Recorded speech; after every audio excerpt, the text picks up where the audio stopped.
Merci de votre fidélité. 20h sur la télévision Futur Média. Bonsoir à toutes et à tous. Bienvenue à cette principale édition. Les titres, c'est tout de suite. 2 patrons de l'entreprise Diwan située à Mboro placés sous mandat de dépôt après les actes de torture exercés sur le sieur Ibrahima Fall. Ce dernier a eu des bisbilles avec ses employeurs d'origine chinoise qui ont décidé de lui régler ses comptes en le torturant. Le récit des événements dans ce journal. Recrudescence des accidents de la route, un comité régional de développement pour enrayer le fléau. La rencontre qui a réuni des acteurs du transport doit déboucher sur des recommandations soumises lors des états généraux du secteur prévus avant la fin du mois de juin. La Tabaski, une fête qui peut créer la panique chez les pères de famille qui ont du mal à joindre les deux bouts. Pourquoi cette pression sociale a-t-elle vraiment sa raison d'être? L'imam Mortaria nous édifie sur le sens de l'Eid el-Kébir et ce sera avant la fin de cette édition. Voilà pour les titres, tout de suite le développement de toute cette actualité.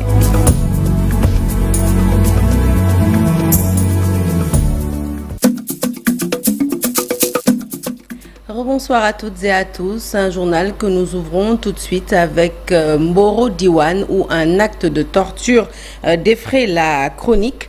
Ibrahima Fall, employé de l'entreprise, a été brutalisé par ses patrons de nationalité chinoise. Ces derniers ont d'ailleurs été placés sous mandat de dépôt. Nos reporters Charanta Diop et Seyla Tir reviennent sur le film de cet acte ignoble. Il s'appelle Ibrahima Fall, chauffeur dans une entreprise chinoise nommée Diwan, installée aux ICS Mboro. C'est cet homme qui a été malmené, torturé par ses employeurs des Chinois. Quelles sont les véritables raisons? La victime explique. Je suis un chauffeur de camion. Le pare-brise de mon véhicule s'est cassé. Ils m'ont demandé d'arrêter le travail pour 2 jours. Ils sont encore revenus pour me dire maintenant c'est pour 1 semaine parce que vous êtes incorrect. Je suis allé à l'inspection du travail de Thiès. L'inspecteur m'a demandé de retourner au travail. À la fin du mois, je suis allé pour récupérer mon argent. Son retour sur les lieux de travail sonne comme une défiance et le pire arriva.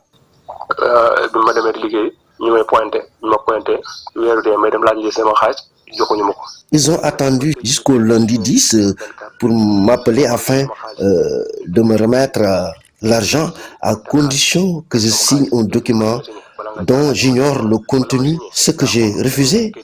C'est sur ces entrefaites que j'ai été pris à partie, torturé et violenté. J'ai porté plainte auprès du procureur de Thiès.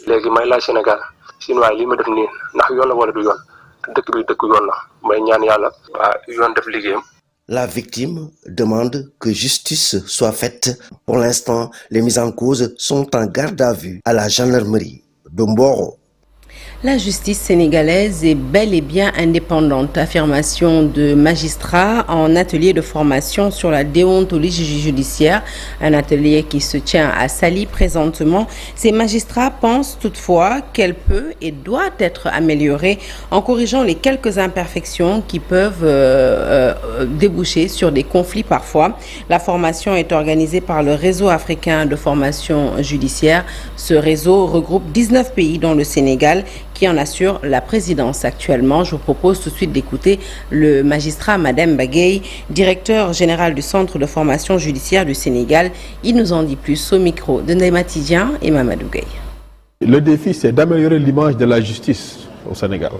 Parce que, il faut le dire, nous avons quand même, je pense, au Sénégal, un système judiciaire dont on peut être fier. Je pense que, tout à l'heure, comme disait le juge, aujourd'hui, le Sénégal fait figure de référence en matière de démocratie. Je ne dis pas en Afrique, mais dans le monde. Et si on a pu avoir cette alternance démocratique apaisée, je parle de la dernière alternance, c'est un grand parti, grâce à la justice quand même de notre pays, il faut le dire. Même s'il y a quand même des choses à corriger aussi, mais je pense que quand même nous avons un système judiciaire dont le Sénégal peut être fier. Vous savez, souvent, il y a la perception et il y a la réalité. On peut avoir une perception peut-être qui peut laisser penser que la justice n'est pas indépendante, mais je ne pense pas que ce soit le cas. Nous avons, comme je l'ai dit tout à l'heure, je pense au Sénégal, une bonne justice. Tous les jours, les juridictions sénégalaises sont de plus en plus saisies par nos concitoyens. Et si ça se passe ainsi, c'est parce que justement, ils croient à la justice, sinon nos concitoyens ne viendraient pas devant nos juridictions. Maintenant, comme tout système, c'est un système à parfaire, parce que nécessairement, il y a des insuffisances, il y a quelques dysfonctionnements, ça et là, il faudra effectivement les corriger. Mais je pense que globalement, au Sénégal quand même, nous avons un système qui marche, c'est ma conviction. Grincement de dents dans le secteur du transport. Le cadre unitaire des syndicats des transports routiers est dans tous ses états. Les responsables du cadre comptent organiser un rassemblement à Touba, et cela dès le lendemain de la Tabaski, pour dénoncer une concurrence déloyale des transporteurs VTC. Ils exigent la suppression de licences de transport octroyées aux étrangers. Le cadre unitaire entend également aller en grève après l'expiration de son préavis actuel. Nous écoutons tout de suite Fallou Samb, secrétaire général du syndicat des professionnels du transport routier du Sénégal. Il nous fait le point avec Abdoulaye Patiane. Et constatant beaucoup de manquements sur l'application de la digitalisation des amendes forfaitaires, contrairement à ce que le directeur du Trésor nous avait présenté lors de la cérémonie du lancement. Le cadre unitaire exige une réunion d'urgence pour revoir son applicabilité. Le cadre unitaire exige l'approbation de la loi 2024-847 du 28 mars 2024 portant réglementation des plateformes numériques, chauffeurs-clients et l'exploitation des voitures de transport avec chauffeur, VTC. Invite les autorités à différer cette question aux assises des transports prévues au mois de juillet 2024. Exige la suppression de toutes les licences de transport octroyées aux étrangers dans le secteur des poids lourds. Ils sont concurrencés déloyalement par des industriels qui, au lieu de se limiter au transport privé partant de leur carrière à l'usine de production, ils sont maintenant autorisés à produire et en même temps transporter les produits jusqu'aux commerçants grossistes à la place des transporteurs. Pour preuve, la cimenterie Dangote a un parc de 200 camions, ainsi que le groupe Fawzi Laïs. Les transitaires ont aussi des parcs de camions qui ont les objectifs visés d'organiser un grand rassemblement à Touba après la fête de Tabaski pour prendre en charge les préoccupations des travailleurs et s'enquérir de l'enjeu des nouvelles réformes éminentes dans le secteur des transports. Informer et sensibiliser avant de déposer un préavis allant dans le sens d'observer une grève de 72 heures sur toute l'étendue du territoire national. Recrudescence des accidents routiers, les autorités prennent le taureau par les cornes. Elles ont tenu un comité régional de développement pour poser un diagnostic et proposer des solutions face à ces catastrophes. Cette rencontre devra déboucher sur des solutions qui seront proposées lors des états généraux des transports prévus au mois de juillet. Le compte-rendu est assuré par Dissa Prera et Mohamed Nabidjan. Faire le diagnostic des problèmes liés aux accidents de la route et proposer des solutions, c'est entre autres l'objectif visé par ce CRD qui ne concerne que la région de Dakar, ceci après les 13 autres régions du Sénégal. D'abord de recenser les difficultés liées à l'infrastructure, liées à la circulation, liées aux problèmes des véhicules, liées au comportement humain donc, dans la région de Dakar. Parce que dans chaque région, donc, un plan local de lutte contre l'insécurité routière sera élaboré donc, sous la présidence du commandement territorial, donc des gouverneurs de région, avec un comité de suivi donc, qui sera mis par arrêté du gouverneur pour effectivement mettre en œuvre ces activités qui sont identifiées donc, dans chaque région. Des accidents souvent causés par l'état des routes, des véhicules, mais principalement par le comportement des automobilistes. C'est pourquoi les autorités régionales sont fortement engagées à sensibiliser, mais surtout à réprimer. La question des routes, le Sénégal s'est fortement engagé dans la réalisation de routes et de pistes, donc qui a permis d'améliorer très fortement, on peut dire jusqu'à plus de 80%. Donc l'état des routes donc, au niveau de la région de Dakar et à l'intérieur du pays. Et malgré tout cela, nous continuons à noter donc, les accidents sur les routes. Ce qui veut dire que même si une route est défectueuse, je pense que les conducteurs devraient pouvoir adopter des comportements donc, qui contribuent donc, à éviter les accidents ou bien à porter atteinte à la vie d'autrui. Ces dernières années, on a dénombré beaucoup d'accidents de la circulation qui ont occasionné des centaines de victimes. Rien qu'entre janvier et mai 2024, plus de 20 personnes y ont trouvé la mort. Allez, on parle agriculture avec la campagne de distribution des semences dans la zone centre. Les opérations se déroulent bien, à en croire la Fédération nationale des opérateurs privés, stockeurs et transporteurs. Toutefois, ces derniers ont dénoncé la démarche de certains paysans qui, selon eux, sabotent cette campagne dans la région de Kaffrine en empêchant le déchargement des semences pour, disent-ils, des raisons d'impureté.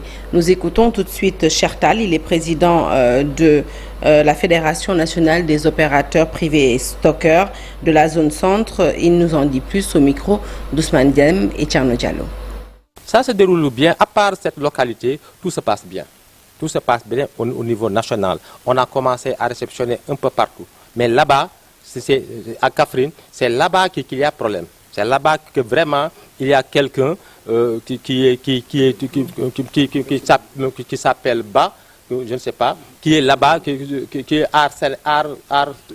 Arsène Momel, qui fait tout pour barrer la route aux opérateurs. On est d'accord même qu'il participe à la commission. Mais on a un président de commission, un vice-président qui est les forces de l'ordre. On a les membres. Lui, il peut être membre comme tout le monde. Mais ce n'est pas à lui de décider.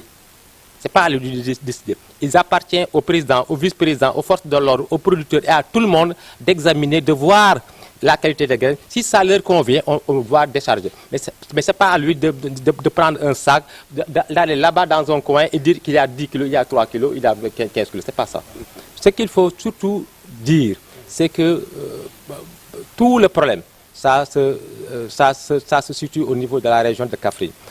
Partout au Sénégal, on n'a rien entendu. Tout se passe bien. Les réceptions se déroulent normalement. C'est uniquement dans cette zone-là, dans cette localité-là, qu'il y a vraiment des bruits, qu'il y a vraiment des remous, etc. Nous voulons attirer l'attention au public et aux producteurs et au ministère et à tous les acteurs qu'il n'y a aucun problème ici. Ici à Tchawando, on a constaté que les graines sont de bonne qualité et on a refoulé. Malgré que là-bas, on n'accepte pas de réceptionner. Mais ailleurs, on prend ces mêmes graines, on les réceptionne sans aucun problème. Donc il faut dire que c'est un problème qui est crypto-personnel pour le gars qui est là-bas. Déjà, avant la campagne, il disait que les opérateurs sont véreux, etc., etc. Donc c'est un problème purement personnel. Vers l'expérimentation de la culture du blé en Casamance, des initiatives privées ont décidé d'explorer la culture de cette céréale très exportée par notre pays sur une trentaine d'hectares dans le village du département de Bignona. L'idée de ces porteurs de projet est de faire en sorte d'instituer la culture du blé dans notre système agricole pour assurer à long terme l'autosuffisance du pays. Des équipements sont en cours d'implantation pour promouvoir la culture du blé tout au long de l'année. Lamine Ba et Lamine Mandjan. C'est une spéculation méconnue dans le sud du pays, mais une organisation paysanne appuyée par son partenaire turc a décidé d'expérimenter la culture du blé sur une trentaine d'hectares à Koutengor dans le département de Bignona. Pour une phase de test, la perspective des promoteurs est de faire en sorte d'élargir la culture de la céréale afin de satisfaire progressivement la demande intérieure et réduire l'importation du produit. La mairie de Niamoun, identifiée dans les partenaires stratégiques, sera au cœur de la mise en œuvre du projet. Le maire de la dite commune estime que c'est une approche qui épouse la vision des autorités en termes de promotion de l'autosuffisance alimentaire en riz. Nous avons pensé qu'aujourd'hui, tout ce que nous consommons en termes de farine, de blé, tout ce que le Sénégal consomme en termes de pain, et en tout cas tout ce qui est produit de pâte, nous vient de l'extérieur. Et le coût commence à coûter très cher, ce qui impacte forcément le prix du pain et de certains céréales. Et pourquoi ne pas les cultiver nous-mêmes? Pourquoi ne pas laisser chez nous et limiter les importations de blé? C'est dans ce sens que je l'ai dit que nous allons participer à cette guerre pour l'autosuffisance en tout cas alimentaire. Et nous avons instauré une trentaine d'hectares pour la culture de blé. Ce projet s'installe dans une zone fortement pourvoyeuse de jeunes candidats à l'immigration clandestine. La finalité est justement de lutter contre le phénomène en fixant les jeunes à travers les emplois que le projet va générer. Ce projet aujourd'hui va permettre de réduire ce que nous sommes en train de vivre, participer à réduire cette immigration clandestine des jeunes vers l'Eldorado. Ce projet vient fixer les jeunes chez eux-mêmes dans leur propre localité.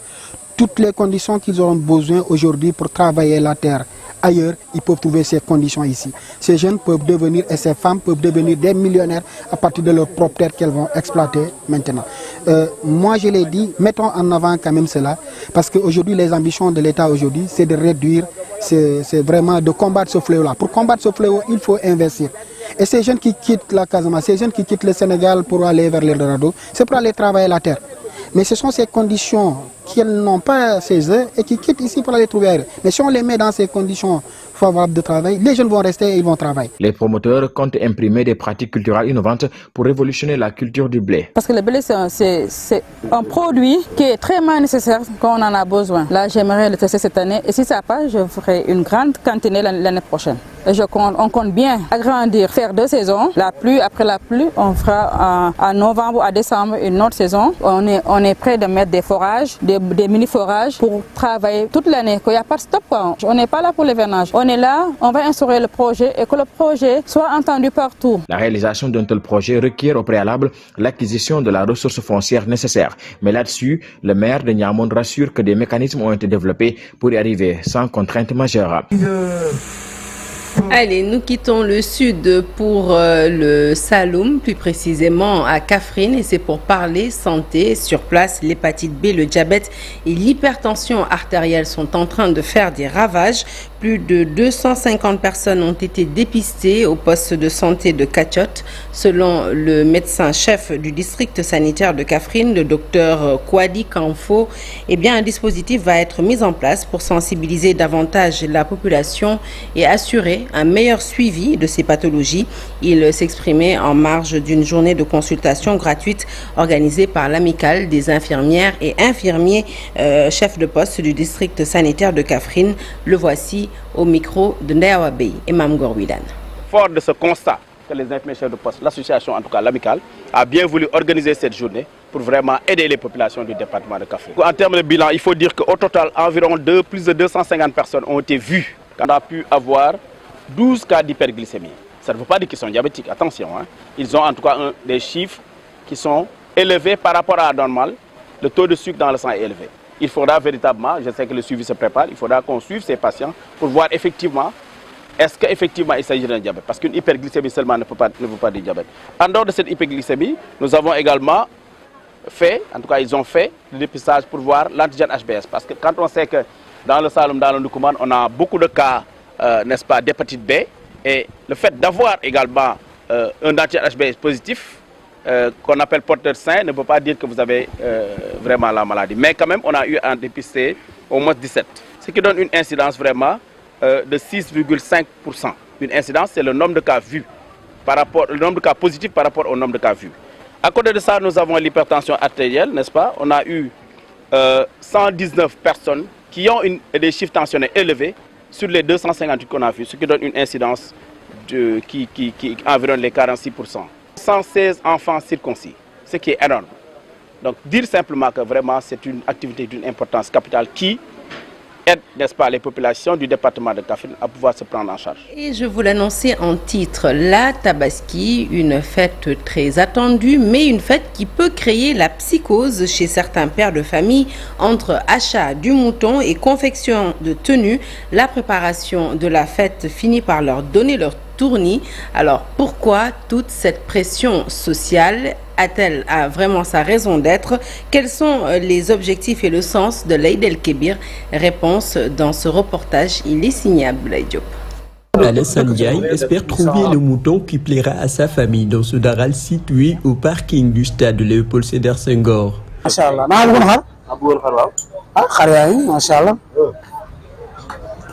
Le prix est trop élevé pour lui.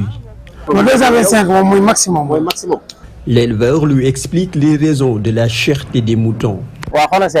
Oui, c'est un peu cher car le prix des aliments est élevé, même si on fait le maximum pour vendre à un prix raisonnable. À l'approche de la Tabaski, 1000 obligations l'attendent pour rendre sa famille heureuse.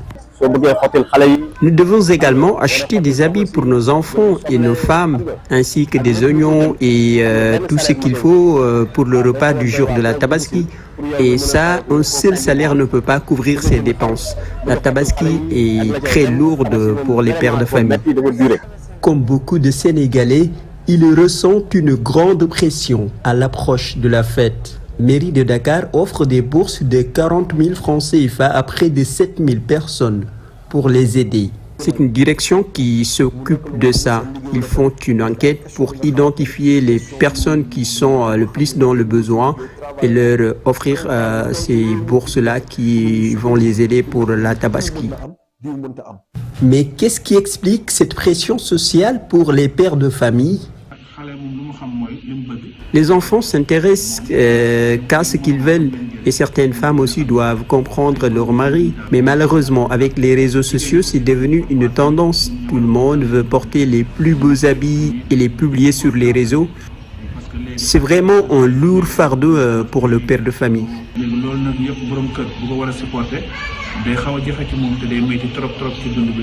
Et quelles sont les répercussions sur le pouvoir d'achat des Sénégalais ? Souvent, après la Tabaski, certains ont même des dettes qu'ils ne pourront jamais payer. Ils ne seront jamais à jour. Donc on peut dire que la Tabaski peut même appauvrir certaines familles. La Tabaski est une fête musulmane, mais selon l'imam Makhtar Ndiaye, les Sénégalais vont au-delà des prescriptions de l'islam. La Tabaski n'est pas une obligation en islam, mais c'est une sunna que pratiquait le prophète Mohammed sallallahu alayhi wa sallam, et tout le monde doit savoir ça car on dépense beaucoup. Il pense que les familles, notamment les femmes, ne devraient pas pousser les hommes à faire ce qu'ils ne peuvent pas se permettre, risquant ainsi la faillite. Chaque famille peut acheter un seul mouton. Même si le mari est polygame, il peut même acheter juste un mouton pour ses femmes. Le verset 38 du chapitre 22 du Coran dit « Leur chair ne parvient certainement pas à Allah, ni leur sang, mais c'est votre droiture qui lui parle. » 17 ans après la mort de Sembène Ousmane, Darey Sembène lui rend hommage à Saint-Louis. Cette année, la thématique porte sur la régulation coordonnée de l'audiovisuel et d'Internet.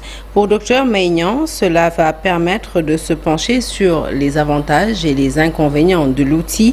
Elle a appelé l'État à moderniser la surveillance sur Internet. Dr Maignan de Darey Sembène est avec Ousseynou Diop, nous l'écoutons.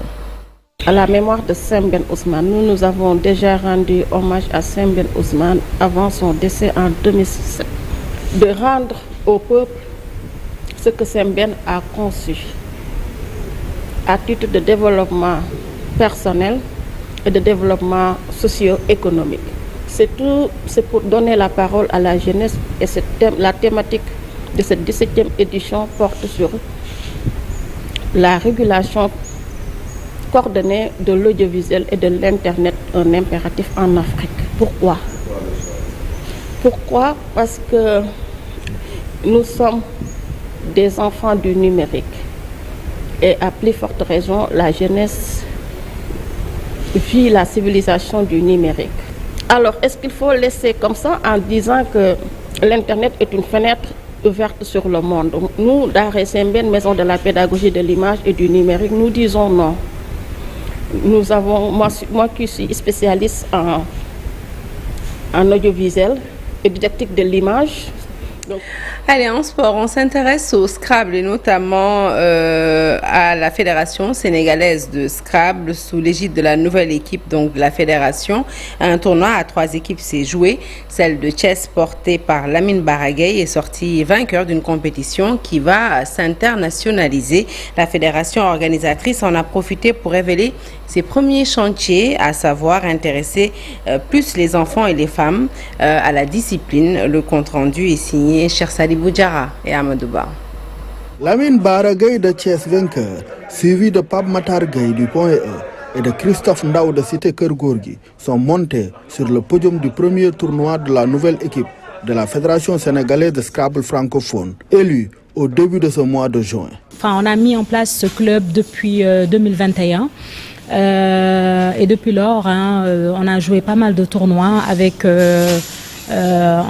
l'accompagnement de la Fédération sénégalaise de Scrabble. On œuvre beaucoup pour le bien-être des employés. C'est pour ça qu'on a jugé nécessaire de lancer ce tournoi qui regroupe aujourd'hui les 3 sites du Sénégal que sont le site du Point E, de la Cité Keur Gorgui et de Thiès. L'équipe fédérale se fixe entre autres objectifs aussi la promotion et la démocratisation de la discipline. Tout d'abord, on va commencer avec la promotion du Scrabble auprès des jeunes dans les écoles, parce que je pense que c'est vraiment un sport très noble qui pourrait éventuellement aider les jeunes dans l'apprentissage du français, l'écriture. Donc ça fait partie de nos chantiers. C'est un Scrabble qui est pratiqué à 90% au Sénégal, en tout cas par des hommes, contrairement en Europe où on voit plus de femmes que d'hommes. Donc j'invite aussi mes compères à venir pratiquer ce jeu-là. C'est vraiment très intéressant et pris pour le cerveau, surtout pour les personnes âgées. Rokhaya Dieng, un féru de Scrabble francophone, vise le poste de secrétaire général de la Fédération internationale. Les élections auront lieu au cours des championnats du monde au mois de juillet prochain. Merci, cher Sadibou Diarra. Merci à vous de nous avoir suivis. Ce journal est à présent terminé, mais restez avec nous. Tout de suite, l'actualité qui se poursuit à travers Soir d'Info, la deuxième partie, encore assurée par Abdoulaye Der. Excellente suite de programme en notre compagnie.